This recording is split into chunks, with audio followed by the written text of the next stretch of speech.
Updated जानकारी यह है कि 4 लोग अमेरिका द्वारा पैसिफिक ओशन के अंदर वेनेजुएला टेंशन के द्वार के अंदर मार दिए गए हैं। मतलब वेनेजुएला कंप्लीटली सराउंडेड हो चुका है। ट्रंप का ऑर्डर हो चुका है कि वेनेजुएला को चारों तरफ से घेर दो, पूरी तरफ से। जिस तरह किसी अपराधी को पकड़ने के लिए पुलिस नाकेबंदी लगा देती है कि हां अब तुम सब तरफ से घिर चुके हो, बेहतर होगा कि तुम हमें सरेंडर कर दो, बिल्कुल ऐसे ही अमेरिका ने वेनेजुएला को चारों तरफ से घेर दिया है। उसकी तरफ से निकलकर कोई जहाज दूसरे देश नहीं जा सकता, कोई दूसरा जहाज उन तक नहीं आ सकता। चारों तरफ यह हो चुका है। अमेरिकी राष्ट्रपति का राष्ट्र के नाम संबोधन हुआ, जिसमें उन्होंने अपने 11 महीने की उपलब्धियां गिनाई और उन्होंने बताया कि मैंने कैसे अमेरिका को महान बनाया। पीस प्रेसिडेंट होने के नाम पर 8 युद्धों को रुकवाया, लेकिन अब युद्ध के बारे में बिना बोले चले गए। इसका मतलब यह निकालना जाने लगा कि ट्रंप महोदय, कल के दिन आपकी फाइल खुलनी है और उस फाइल में पता चलेगा कि आपकी तस्वीरें किनके साथ थी और आपने किन महिलाओं के साथ अनैतिक बर्ताव किया था। इन चर्चाओं को जैसे ही पब्लिक में जगह मिले, आपने विश्व मीडिया को वेनेजुएला में धकेल दिया। वाह, मास लीडर हैं आप तो, दुनिया का ध्यान ही घुमा दिए। क्योंकि कहीं अमेरिकी आपसे सवाल आपके कैरेक्टर पर ना कर लें कि आपने एप्स्टाइन के साथ मिलकर के क्या उधम मचाया था, किस तरह से आपने अमेरिका को शर्मसार किया था, इंसानियत को शर्मसार किया था। यह व्यक्ति उस समय के लिए कल का इंतजार करके बैठा है कि आओ बेटे कल करते हैं खेला। आज के दिन इन्हें अमेरिकियों को याद दिलाया कि मैंने क्या कुछ नहीं किया तुम लोगों के लिए। ये बिल्कुल वैसे है जैसे पता हो कि कल कुछ होने वाला है, कि मेरे बारे में कुछ तो तुम लोगों को पता चलेगा, तो जान लो कि मैंने तुम्हारे लिए क्या किया है। मैंने टैक्स हटा दिए, टिप्स के ऊपर से टैक्स हटा दिए, ओवर टाइम के ऊपर से, सोशल सिक्योरिटी के ऊपर कोई टैक्स नहीं निकाला। सोचिए कि तुम लोगों को कितना फायदा होगा। हे अमेरिकियों, मैंने 11 महीने में आप लोगों को बहुत कुछ दिया है। और ऐसा कहते हुए ट्रंप ने आज राष्ट्र के नाम संबोधन में कहते हुए कहा कि आज अमेरिकियों का सम्मान हो रहा है। अवैध प्रवासी जो हमारी नौकरी छीनते थे वो सब भगा दिए हैं। इस तमाम प्रकार की बातों में ट्रंप का बयान हुआ। विपक्षियों ने इसे मैं कहा कि हां साहब, ये पूरे के पूरे भाषण में केवल मैंने ये किया, मैंने ये किया, मैंने ये किया, बोले केवल यही कहेंगे। खैर चलिए, कोई बात नहीं।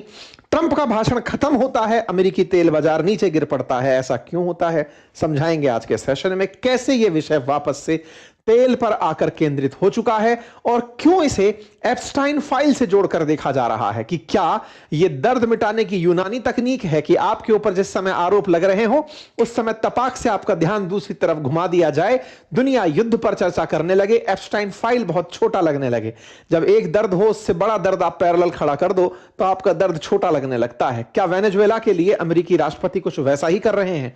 इस विषय को थोड़ा डिटेल में डिकोड करते हैं, समझने का प्रयास करते हैं। देखिए, दुनिया में तेल के जितने भी ज्ञात भंडार हैं उसमें सबसे ज्यादा तेल के भंडार वेनेजुएला के पास हैं। वेनेजुएला के पास अमेरिका के पास जो तेल के भंडार हैं उनका लगभग 6 गुना ज्यादा वेनेजुएला के पास तेल भंडार हैं। दक्षिण अमेरिका के उत्तर में बैठा वेनेजुएला, काकेशस जिसकी राजधानी, वो अपने पास सबसे ज्यादा ज्ञात तेल भंडार के लिए जाना जाता है। अगर क्रूड ऑयल रिजर्व की बात करें तो 303.22 बिलियन ऑफ बैरल इसके पास में तेल के ज्ञात भंडार हैं। वहीं अमेरिका के पास में तेल के जो भंडार हैं वो 55.2 बिलियंस ऑफ बैरल है। लेकिन अमेरिका तेल उत्पादन करने में बहुत आगे है। वेनेजुएला कहीं पर भी आपको टॉप कंट्रीज में दिखाई नहीं पड़ता, बहुत कम तेल उत्पादित करता है। लेकिन अमेरिका अपने कम भंडार होने के बावजूद बड़ी मात्रा में तेल उत्पादित करता है। यानी कि अगर कहा जाए तो अमेरिका रशिया से भी ज्यादा तेल उत्पादित करता है।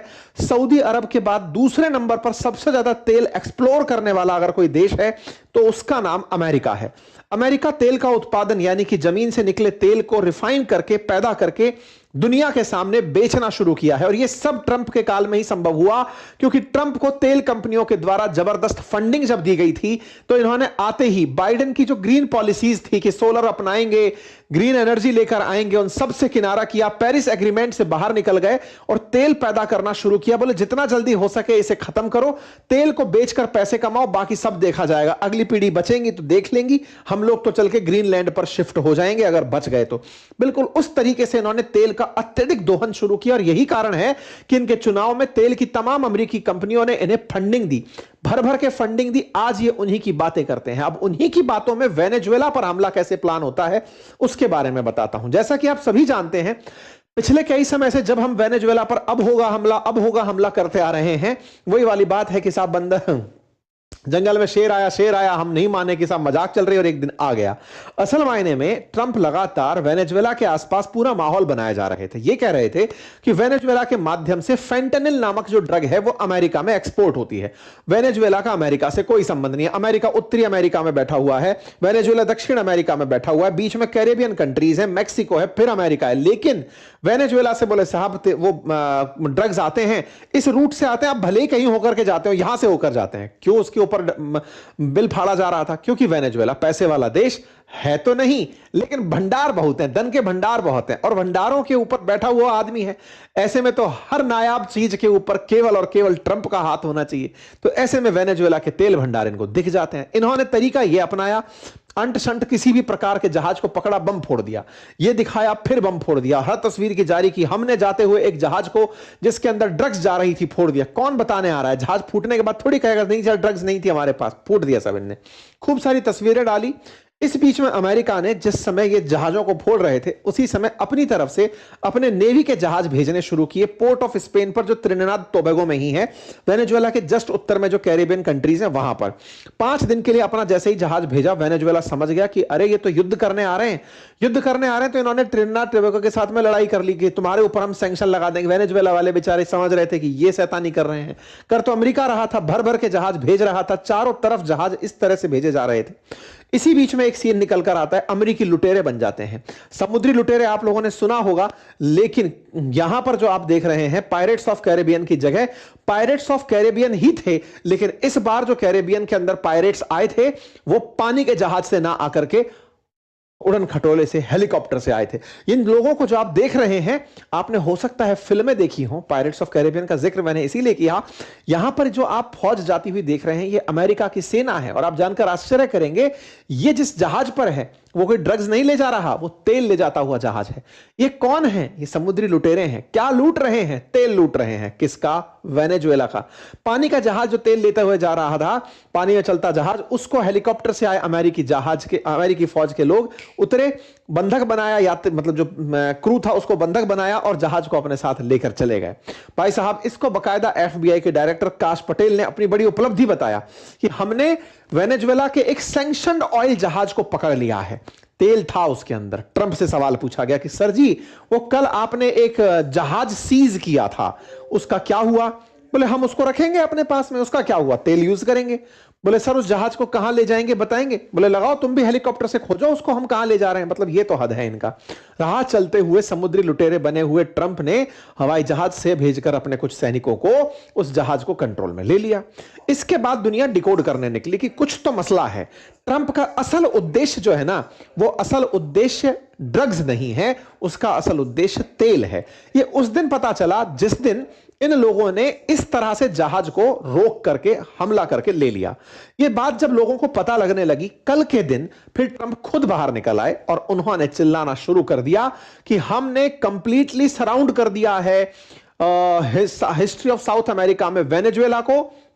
It will only get bigger and shock to them will be like nothing they have ever seen before until such time as they return the United States of America all of the oil, land and other assets that they have previously stole from us.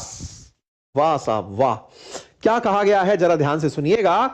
America की तरफ से धमकाते हुए इन्होंने कहा कि अगर वो हमें हमारे सारे ऑयल को वापस नहीं कर देते तो उन्हें चारों तरफ से घेर कर रखा जाएगा।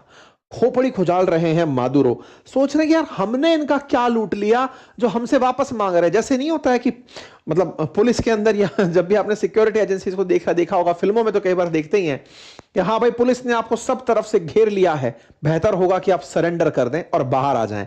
आपने जिसको भी बंधक बना रखा है या फिर जो भी अपने पास असलाह लेके बैठे हैं सब दे दें और वापस आ जाएं। ट्रंप ने बिल्कुल उसी अंदाज में, कल के दिन की बात बता रहा हूं, ये 17 तारीख की बात है, कल के दिन ट्वीट करके जानकारी दी, ट्रुथ पर मैसेज करके जानकारी दी कि हमने आपको सब तरफ से घेर लिया है, जब तक आप हमारा लूटा हुआ तेल। वेनेजुएला खोपड़ी खुजाल रहा है, मैंने अमेरिका से तेल कब लूट लिया? अमेरिका से लूटी हुई जमीन, हमारे जब तक असेट्स वापस नहीं लौटा देते हम आपके साथ यही करेंगे। दिमाग खोपड़ा खराब, ये क्या हो रहा है? The illegitimate Maduro regime is using oil from these stolen oil field to finance themself, drug terrorism, ये तमाम बातें भाई साहब ये आदमी बोलता चला गया। Murder, kidnapping for the theft of asset, कुल मिलाकर के इनका ध्यान आ गया तेल के ऊपर। साहब चलिए साहब, तेल के ऊपर बात आई गई है तो बात कर ही लेते हैं। अमेरिकी राष्ट्रपति ने तेल तेल तेल तेल सब जगह चिल्लाना शुरू कर दिया। सवाल बड़े बनने लगे कि भाई साहब ये बात तो आप ड्रग्स से शुरू किए थे, अब तेल मांगने कहां से निकल पड़े? बोले हमने तेल टैंकरों पर नाकेबंदी लगा दी है, जब तक हमारा तेल वापस नहीं लौटा देते हम इनके हालात यही रखेंगे। दुनिया वाले कह रहे हैं सर जी भूल गए, कंसेप्चुअली आप लोग कह रहे थे ड्रग्स के ऊपर, अचानक तेल पर शिफ्ट कैसे हो? बोले हमें नहीं पता है, हमें नहीं पता है, हम तेल के ऊपर लड़ाई कर रहे हैं और हमारी जमीन हम चाहते हैं, हमारे ऑयल राइट्स हम चाहते हैं। इनका यह बयान आने लगा, लोग परेशान होने लगे कि यार पहले तो कोई यह बताए कि वेनेजुएला क्या हमने इतिहास में छोड़ दिया क्या? हमें पता नहीं था क्या कि अमेरिका के ऊपर कभी वेनेजुएला राज करता था? लोगों ने दिमाग दौड़ाया, नहीं ऐसा तो नहीं था। ट्रंप कह रहे हैं कि इनका तेल छीन लिया, ऐसा तो कभी किया नहीं। फिर खोजा गया तो पता चला कि ये जो आदमी है जो ड्रग्स की बात करते करते तेल मांगने लगा है, असल में इसे तेल ही चाहिए था, क्योंकि इसको कुछ तेल कंपनियों ने अपनी हुई बेइज्जती का बदला लेने के लिए अपना राष्ट्रपति बनाया है। अब वो कौन सी अमेरिकी कंपनियां थी जिनकी बेइज्जती हुई थी और जिनका बदला लेने के लिए ये भाई साहब निकले हैं? We want it back, they took our oil, ये सब पूछा जा रहा है। ड्रग ट्रैफिकिंग से जो आदमी तेल पर निकल गया, इसको तलाशना शुरू हुआ कि वेनेजुएला तो एक संप्रभु राष्ट्र है, उसने कब किसका तेल लूट लिया, कहानी क्या आई? तो अब उसकी गहराई में चलना शुरू हुआ। क्या हुआ साहब? हुआ क्या ना कि वेनेजुएला के पास में बहुत सारा तेल था, कच्चे तेल रिजर्व्स थे, सब कुछ था, और उसके पास जो तेल रिजर्व्स थे ना, उन तेल रिजर्व्स को निकालने के लिए अमेरिकियों ने कंपनीज भेजी थी वेनेजुएला में कि भाई तुम जाओ और वहां जाकर तेल निकालो। देखो ये सबके साथ किया है, ब्रिटेन ने, अमेरिका ने, जैसे अमेरिका के द्वारा इराक के अंदर, ब्रिटेन के द्वारा सऊदी के अंदर, ईरान के अंदर, इन लोगों की बड़ी बड़ी जो तेल कंपनियां थी ना, यही गल्फ कंट्रीज में जाकर के तेल निकाला करती थी और उनके कुओं पर बैठ करके उन्हें सपने दिखा करके बढ़िया पैसे कमाती थी। पूरा दुबई, सऊदी, ये सब ब्रिटेन कंपनियों ने, ब्रिटिश कंपनियों के द्वारा, अमेरिकी कंपनियों के द्वारा विकसित किया गया था अपने तेल की सहूलियत के लिए।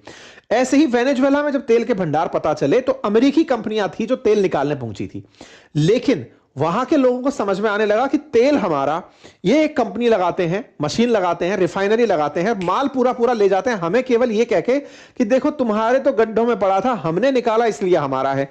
बोले ये नहीं चलेगा। वेनेजुएला के अंदर इन कंपनियों के खिलाफ प्रदर्शन होते हैं। राष्ट्रपति आते हैं कार्लोस आंद्रोस परेज, वो तेल के उद्योग का राष्ट्रीयकरण कर देते हैं। बोले जितनी भी फैक्ट्रियां हैं अब ये सरकार की होंगी, प्राइवेट फैक्ट्रियां बंद, विदेशी तेल कंपनियों को हमारे यहां से जाना होगा और पूरा पूरा जो पेट्रोलियम डे वेनेजुएला नाम की कंपनी बनाई जाएगी उसके अधीन चला जाएगा। इन्होंने राष्ट्रीयकरण कर दिया, कोई प्राइवेट कंपनी सर्वाइव नहीं करेगी, वेनेजुएला में सब सरकारी होगा। ऐसा करते समय अमेरिकी कंपनियों को बड़ा दुख हुआ कि यार ये क्या हो गया।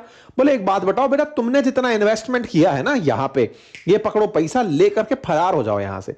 भाई साहब बेइज्जती करके अमेरिकी कंपनियों को वेनेजुएला से निकाल दिया गया। फिर आते हैं 2007 में ह्यूगो चावेज।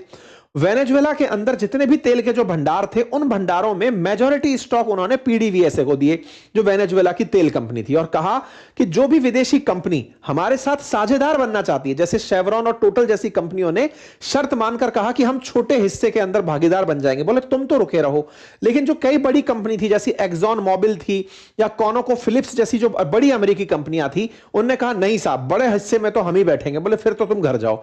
ऐसे में इन कंपनियों को, एक्सॉन मोबाइल जैसी कंपनियों को बाहर भगा दिया गया। तो ऐसे में अमेरिकी कंपनियों को 1976 से लेकर के 2007 में जो वेनेजुएला से भगाया गया ना, इतने समय के इंतजार के बाद ये लोग फिर से प्रकट हुए हैं। इन 3 कंपनियों ने ट्रंप को फाइनेंस किया चुनाव में कि ट्रंप तुम ही हो, क्योंकि बाइडेन तो एकदम पेरिस क्लाइमेट साइन कर चुके हैं, उनका तो बस चले तो वो पेट्रोल डीजल बंद करा दें, वो तो पॉल्यूशन खत्म करा के जीरो इमिशन पर पहुंच जाएंगे, कार्बन न्यूट्रलिटी पर पहुंच जाएंगे। आप ही हो जो तेल बिकवाओगे, तेल को दुनिया में बिकवाओगे, पर्यावरण गया भाड़ में, आप तेल बिकवाओ सर। और तेल बिकवाने के नाम पर हम ना केवल आपको पैसा देंगे चुनाव लड़ने का, आप जाइए और जाकर के हमारा तेल वहां से भी छुड़वा के लाइए जो हम छोड़कर आ गए थे कहां पर? वेनेजुएला में। कौन सा तेल छोड़कर आ गए थे? समझ में आ गया। इस बात पर फिर सवाल उठे इनकी संसद में। संसद में सवाल उठे कि भाई ट्रंप युद्ध का अनाउंसमेंट कर कैसे सकते हैं जब तक संसद परमिशन ना दे, ये ट्रंप को रोका जाए। संसद ने आज मना कर दिया, हम नहीं रोकेंगे ट्रंप को, अगर ट्रंप जाते हैं तो जाकर के मतलब वहां पर वो कर लें। इंटरेस्टिंग पार्ट क्या हुआ कि जो ट्रंप का कार्यालय, जिसे व्हाइट हाउस कहते हैं, उसकी ही एक कैंडिडेट है जिनका नाम है सूसी विल्स, उन्होंने पब्लिक में आकर के कह दिया कि ट्रंप का असली प्रयास तो वेनेजुएला में मादुरो सरकार को गिराना है, उनको हटाना है, तख्ता पलट करवाना है, ताकि वहां पर अमेरिकी समर्थक सरकारें बने। तो वेनेजुएला का जो ये सीक्रेट ऑपरेशन था ये पब्लिक में बाहर आ गया, लेकिन ट्रंप को इससे कोई फर्क नहीं पड़ा। बोले आ गया तो आ गया, यही चाहता हूं मैं तो, मादुरो हटे, अमेरिका के पक्ष में फैसले लिए जाएं और वेनेजुएला में सत्ता परिवर्तन हो। भाई साहब, इस काम के लिए इन्होंने भर भर के यहां पर अपने जेट्स वेट्स सब भेज दिए। यूएस ने fighter jets gulf of Venezuela में नपा दिए। आप जहाजों की संख्या देख सकते हैं, यहां पर फिरकी मारते हुए F-18 देख सकते हैं। यूएसएस ग्रेवली, यूएसएस जैसन डनहम, यूएसएन सैमसन नाम के 3 Aegis guided missile destroyer warship बिल्कुल तट पर तैनात कर दिए हैं। जैसन डनहम, सैमसन, तमाम जो जहाज यहां से मतलब डेस्ट्रॉयर पानी में खड़े हुए जो वेनेजुएला पर निशाना कर सकते हैं वो यहां पर पहुंचा दिए गए। और तो और ट्रंप ने वेनेजुएला पर हमला करने से पहले जो सैनिक जाकर युद्ध लड़ेगा उसको भाई साहब वो भी अनाउंस कर दिया, बोनस भी अनाउंस कर दिया $1776 का, इंडियन करेंसी में अराउंड 1.5 से 2 लाख रुपए का, कि ये बोनस है, जाओ तुम युद्ध लड़ो। इस पर फौजी पुराने वाले कह रहे हैं आज से पहले तो कभी अमेरिका ने बोनस नहीं दिया, ट्रंप युद्ध से पहले बोनस दे रहे हैं। मतलब कुल प्रकार से अमेरिका के अंदर माहौल यह है कि वेनेजुएला पर हमला करने के लिए फौज जाएगी और उस फौज को रोकने के लिए अब कोई नहीं आएगा। इवन संसद तक ने इस पर इंकार कर दिया कि हम ट्रंप को नहीं रोकेंगे। कुल मिलाकर के ट्रंप का आज सुबह जो होने वाला अनाउंसमेंट था उसमें तो यह कयास लगाए जा रहे थे कि वो राष्ट्र के नाम संबोधन में यह बोलेंगे कि मैं वेनेजुएला पर हमला करने जा रहा हूं। इसके चलते तेल के भाव बढ़ने लगे, क्योंकि तेल आसानी से उपलब्ध नहीं होगा। लेकिन जैसे ही उन्होंने अनाउंसमेंट में नाम नहीं लिया तेल उसका, वेनेजुएला का, तो फिर से भाव नीचे आए। मतलब कुल मिलाकर दुनिया इंतजार कर रही है कि बस ये बोले और वस्तुएं महंगी हो। बिल्कुल जो इराक में इन्होंने पहले कहा था कि इनके पास मास डिस्ट्रक्शन के हथियार हैं सद्दाम हुसैन के पास, लेकिन मिला कुछ नहीं, वैसे ही वेनेजुएला को ड्रग कह करके इन्होंने कहा कि इनके ऊपर ड्रग्स बेचते हैं, वास्तविकता में इन्हें ऑयल लेना है। ये तो अब ये खुले टाइम बोल ही चुके हैं कि हमें ऑयल की आवश्यकता है। इसके चलते अब सवाल यह है कि वेनेजुएला इनसे निपटने के लिए क्या कर रहा है। देखिए, वेनेजुएला में बहुत जबरदस्त महंगाई है, पिछड़ चुका राष्ट्र है। अब उसके पास एक ही उम्मीद बची है और वो है मिस्टर पुतिन, कि वो उनकी रक्षा कर लें। ऐसा क्यों? क्योंकि इनके तास के अकॉर्डिंग, रशियन मीडिया की खबर के अकॉर्डिंग, दिसंबर 11 के दिन रूसी राष्ट्रपति पुतिन और यहां के मादुरो के बीच में टेलीफोनिक वार्ता हुई और यह अश्योर किया गया कि अगर तुम्हारे ऊपर हमला होता है तो रूस तुम्हारे साथ खड़ा है। अब देखना होगा कि रूस खुद का युद्ध यूक्रेन से लड़ेगा कि मादुरो को बचाने के लिए आगे आएगा। यह बड़ा इंटरेस्टिंग होगा देखना। मैं जिस कारण से आपको कल की डेट दे रहा हूं वो ये, पूरी अमेरिका छोड़ो वर्ल्ड इस समय कल के एप्स्टाइन फाइल के रिलीज होने पर, जिसमें कि लगभग 95,000 फोटोज के बाहर आने की चर्चा की जा रही है, उसमें ऐसा क्या होता है, कहीं उस फाइल के माहौल को दबाने के लिए, जिसमें ना जाने कितने बड़े उद्योगपति, कितने सारे लोग, अमेरिकी पूर्व राष्ट्रपति, वर्तमान राष्ट्रपति, इन सब के राज खुल सकते हैं, उस फाइल को से लोगों का ध्यान हटाने के लिए ट्रंप कल सुबह हो सकता है कि वेनेजुएला के ऊपर हमले की वो दे दें, इजाजत दे दें। इधर हमला होगा, एप्स्टीन फाइल का पूरा माहौल अमेरिका में गायब हो जाएगा, क्योंकि सुर्खी फिर वेनेजुएला छाने लगेगी। ये कयास मैंने नहीं, ये बहुत सारे लोग लगा चुके हैं। एक काफी प्रसिद्ध पॉडकास्टर हैं, मतलब अमेरिका के अंदर इनको काफी ज्यादा वैल्यू प्राप्त है, टकरसन जिनका नाम है, इन्होंने अपनी तरफ से, टकर कार्लसन नाम है, इन्होंने अपनी तरफ से यह बात बोली कि साहब तैयारी पूरी है, अमेरिका में ब्रीफ किया जा चुका है, सांसदों को बताया जा चुका है कि युद्ध होगा और ऐसी स्थिति में सबको तैयार रहना है। तो देखो साहब, सबकी तैयारी में क्या क्या होता है। कहीं फाइल ही उसका, वो कहते हैं ना, बम में तीली लगाने वाला तो कारण नहीं बन जाएगी। बाकी आप लोगों को क्या लगता है अपनी